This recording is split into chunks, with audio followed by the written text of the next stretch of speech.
200 meters below the surface, sunlight disappears completely.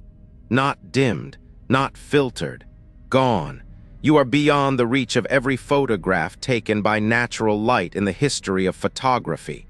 From this point downward, every image ever made required someone to carry their own light into the darkness. This is the boundary of the mesopelagic zone. Scientists call it the Twilight Zone. It begins at 200 meters and ends at 1,000. It is the largest habitat on Earth by volume, and we have barely begun to understand what lives there. The scale is difficult to hold in your mind. Every forest on Earth, every desert, every grassland, every freshwater lake combined would fit inside the Twilight Zone with space to spare. It covers an area of ocean that dwarfs every terrestrial ecosystem humanity has ever studied. It contains more fish biomass than every other ocean zone put together. Estimates suggest that less than 5% of it has ever been observed directly by human eyes or instruments. The rest exists right now in absolute and unwitnessed darkness. Every single night, something extraordinary happens. Billions of organisms rise from the Twilight Zone toward the surface to feed. Billions. Then, before dawn, they descend again, retreating into the cold and the pressure and the dark. This is the largest synchronized migration of life on this planet, larger than every wildebeest migration across the Serengeti, larger than every bird migration across every continent, larger than every migration on land combined. And it happens every night, invisibly, in a world most people have never imagined.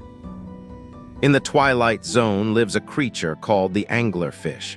Its bioluminescent lure grows directly from its own skull, a living lamp produced by symbiotic bacteria that never goes dark. The females can be 30 centimeters long. The males of some species are a fraction of that size. When they find a female, they bite into her body and fuse there permanently, their circulatory systems merging until the male exists only to provide reproductive material. His eyes degenerate.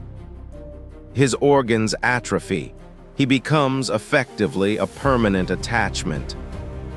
The vampire squid has not changed significantly in over 300 million years. Despite its name, it does not feed on blood. It survives on marine snow, the slow, constant fall of organic particles drifting down from the world above, dead remnants of surface life sinking into the dark. When threatened, the vampire squid can turn itself almost inside out, pulling its arms over its body in a defensive cloak, revealing an array of fleshy spines. It is genuinely ancient. It watched the dinosaurs come and go. The siphonophore is not a single animal. It is a colony of thousands of genetically identical organisms, each one specialized for a different function, working together as one coordinated body. The longest siphonophore ever recorded measured over 45 meters in length, longer than a blue whale. The longest animal ever documented on Earth, and most people have never heard its name. An estimated 90% of animals in the Twilight Zone produce their own light. Some use bioluminescence to lure prey. Some use it to startle predators. Some use it to disappear entirely, matching the faint glow filtering down from above so precisely that their silhouette becomes invisible from below. This is called counterillumination.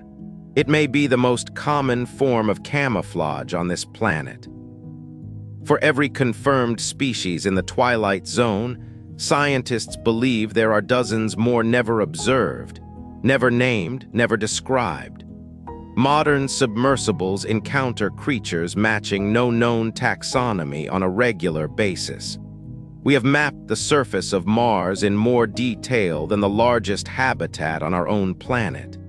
It is down there right now, in absolute darkness, doing things no person has ever witnessed. We call it the Twilight Zone.